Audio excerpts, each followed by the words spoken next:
Selepas bedah siasat, terdapat beberapa kesan kecederaan yang mencurigakan di bahagian kepala, mata, hidung dan bahagian kanan muka.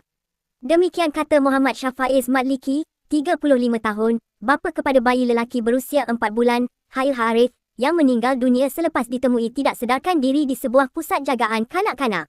Menurutnya, selain kecederaan tersebut, turut ditemui luka pada kulit kepala anaknya yang dipercayai akibat hentakan objek tumpul.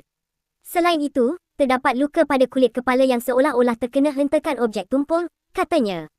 Muhammad Shafaiz berkata, pada awalnya dia menyangka kematian anak sulungnya itu adalah kematian biasa selepas dimaklumkan oleh pihak taskar bahawa bayi berkenaan lemas ketika tidur.